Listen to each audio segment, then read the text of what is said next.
à tous, c'est Mélie et Mélo et on se retrouve pour une comparaison du PLIB, donc une vidéo super intéressante mais sur un livre qui nous a déçus toutes les deux. Il faut savoir qu'à la base, j'avais voté pour lui pour les 20 finalistes puisqu'il me paraissait original, il me paraissait adulte, tant la couverture que le résumé m'attirait, le concept, l'univers et tout, je trouvais ça intéressant.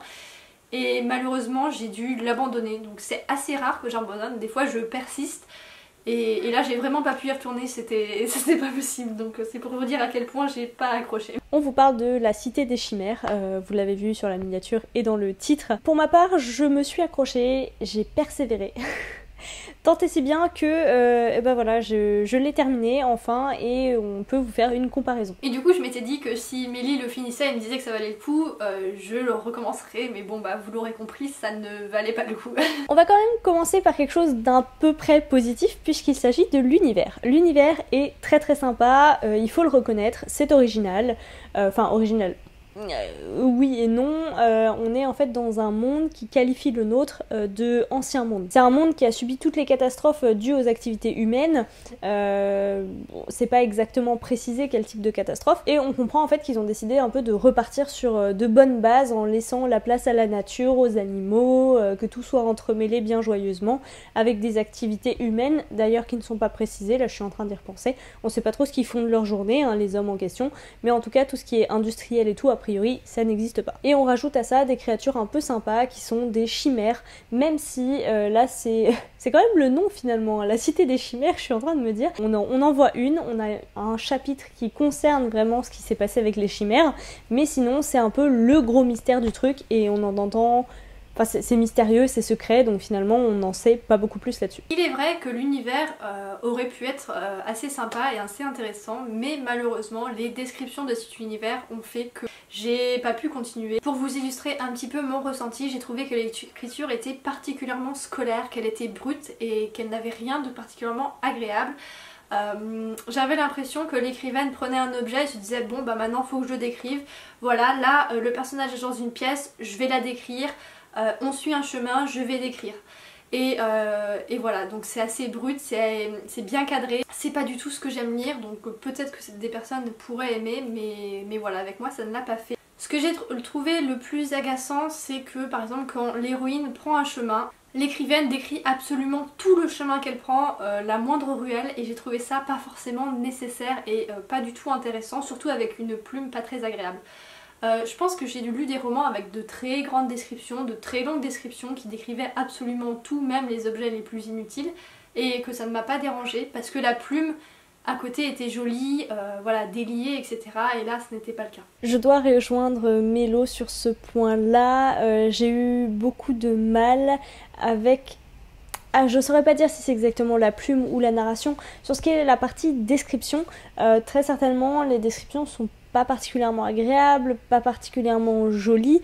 Elles sont là, elles restent très fonctionnelles, parfois effectivement pas très utiles si on veut, mais bon pourquoi pas. Ça me convient pas non plus, mais je pense que ce qui m'a dérangé le plus c'est la narration en fait. J'ai été incapable de savoir si on était sur une narration omnisciente ou sur une narration interne au personnage principal, enfin qui correspond au chapitre en fait. Ce qui fait qu'à chaque fois qu'il y avait des explications qui étaient glissées très maladroitement je vais dire dans les descriptions, ça me faisait l'impression de pas être à sa place en fait. Par exemple, forcément le monde là on ne le connaît pas. En tant que si le narrateur était omniscient, moi ça me dérangerait pas qu'il y ait des explications parce que le monde là on ne le connaît pas. Sauf qu'on suit un personnage, a priori on est dans ses pensées, on suit ses impressions, on suit ses sentiments, ses émotions, qui elle le connaît très bien. C'est son monde. Alors pourquoi est-ce qu'il y a des petites explications glissées comme j'en ai noté quand même. Une fois elle croise des animaux qui se promènent en liberté et qui ont à peu près tous les droits qu'on appelle les gardiens. Céleste croise un animae aussi appelé gardien. Non, en fait, non, il y a plein de petits trucs comme ça.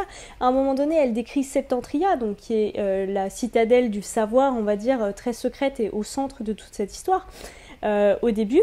Et elle dit la cité des... Enfin, je sais même plus comment ça s'appelle, la cité de la sagesse ou je sais pas quoi. De son vrai nom, Septentria. Moi ça ne me convient pas du tout et vraiment c'est là-dessus que j'ai complètement décroché.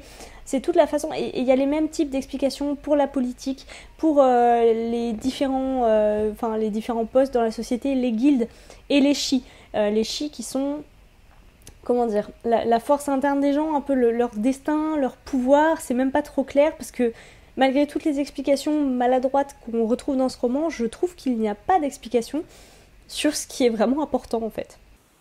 Et donc concrètement, la façon dont explique Mélie, ça me rappelle clairement les descriptions, les petites phrases à chaque fois qu'on a dans les manuels de géographie ou d'histoire qu'on retrouvait au lycée, en dessous d'une photo ou quoi que ce soit, on avait ce genre de description et clairement moi ça me faisait penser à ça. C'est pas du tout adapté à quelque chose pour nous faire voyager ou nous faire réellement apprendre. Au final il y a rien de pire pour nous faire lâcher quelque chose. Par contre il est vrai que moi là, par exemple le chi c'est quelque chose qui m'intéressait et qui m'intriguait un petit peu. Bon évidemment j'ai pas pu aller suffisamment loin pour en apprendre davantage et la chose qui me plaisait le plus c'était les animaux parce que du coup j'ai dû lire 30%, peut-être un peu plus, peut-être un peu moins, je sais plus exactement.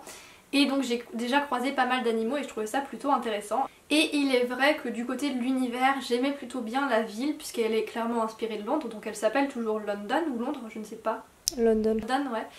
Et j'ai trouvé plutôt bien écrit, j'ai vraiment eu l'impression de me retrouver un petit peu dans un vrai Londres mais transformé. Et j'ai bien aimé cette notion de parc avec les animaux en liberté, etc. En fait, au-delà d'avoir des animaux en liberté, les animaux forment des duos avec un être humain qui s'appelle un... bah du coup, je sais plus si c'est eux les gardiens. Non, les animaux sont les gardiens et donc en gros, il y a des gars, leur chi, c'est d'accompagner les animaux pour qu'ils soient heureux ou je sais pas quoi. Enfin, vraiment, je vous assure, c'est peut-être moi qui suis passée complètement à côté du truc, mais je pense que ça nécessitait davantage d'explications ou alors des explications mieux amenées peut-être. Moi j'ai vraiment pas compris l'occupation de ces gens en fait, à part les immergents qu'on suit et donc qui ont le pouvoir de s'immerger complètement dans les livres, ça j'ai trouvé ça cool.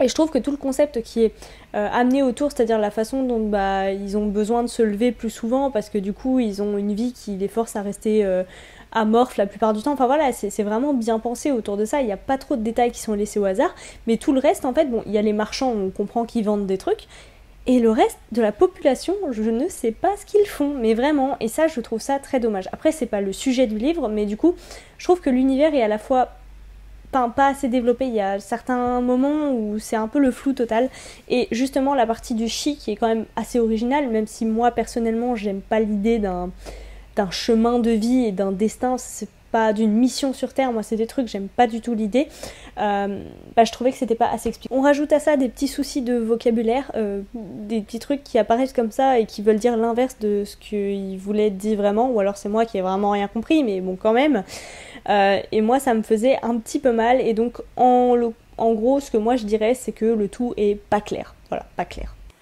Et un dernier gros point négatif qui m'a fait complètement abandonner le roman, c'est les dialogues et le personnage principal.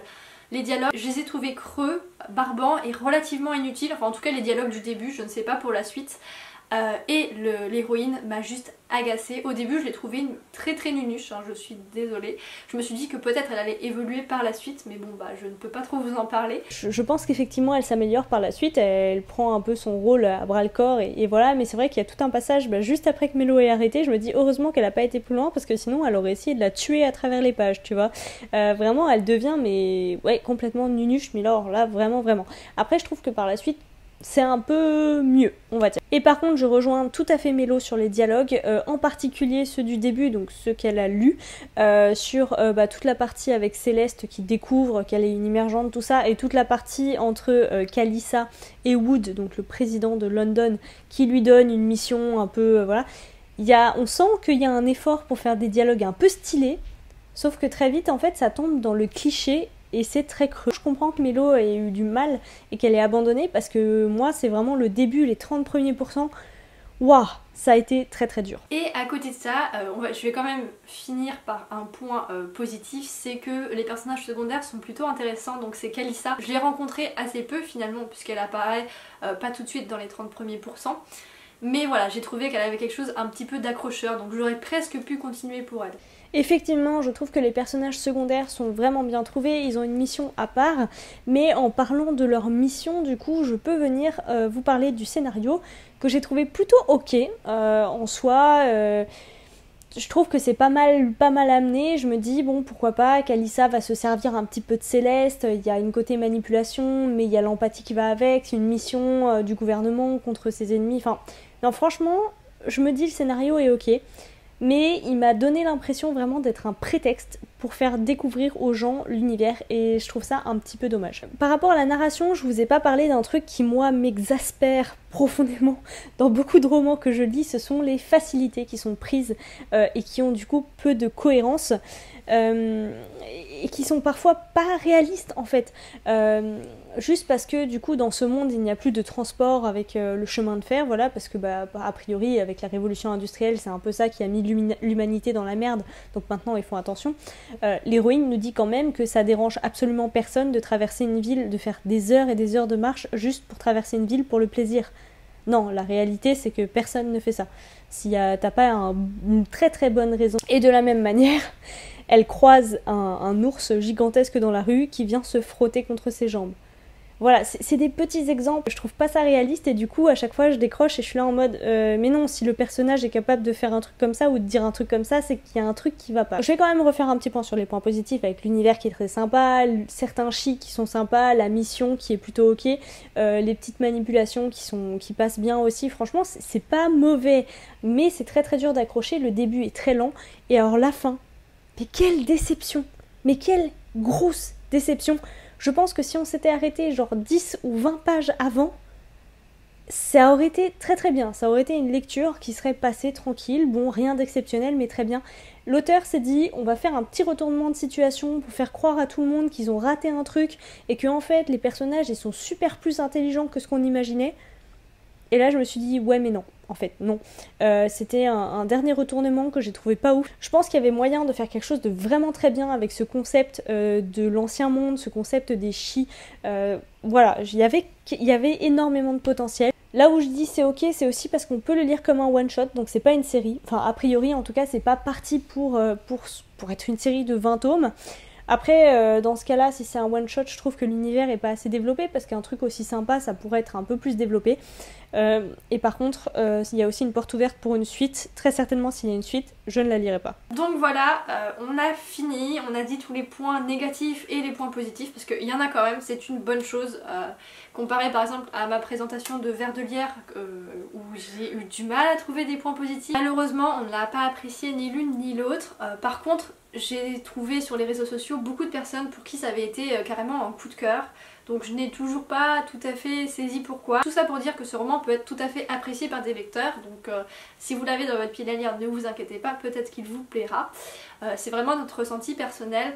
Personnellement, je vais résumer mon avis. Il m'a ennuyée parce que je me suis pas attachée au personnage. À côté de ça, l'écriture et la narration et les descriptions ne m'allaient pas du tout. Et voilà, le maître mot pour moi c'est ennui. Il m'a ennuyé et j'ai pas pu. À côté de tout plein de lectures qui m'attendaient qui étaient absolument fabuleuses, j'ai pas pu continuer malheureusement. Donc du coup je me sens un petit peu mal de faire cette présentation sans avoir lu de l'intégralité du roman. Voilà pourquoi j'ai pas parlé du scénario parce que clairement c'est pas ma place.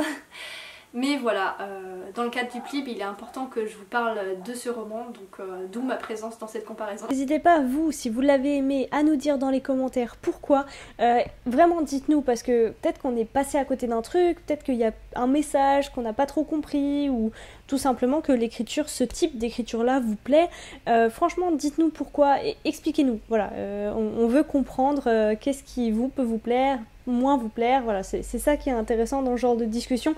On n'est pas là juste pour dire que c'est un roman qui est nul, ce qui est faux, c'est juste que nous, il nous a pas plu, donc dites-nous dans les commentaires ce qui vous a plu dans ce roman. Et quand même, je vais quand même finir sur une petite note un peu positive, je suis pas sûre, mais il y avait quand même un message légèrement écologique dans ce roman. Oui, ah oui, oui. Donc, voilà, c'est quelque chose qui est plutôt pas mal et qui m'intéressait beaucoup au début en tout cas. Sur ce, on vous souhaite de très belles lectures jusqu'à la prochaine vidéo qu'on espère un petit peu plus positive.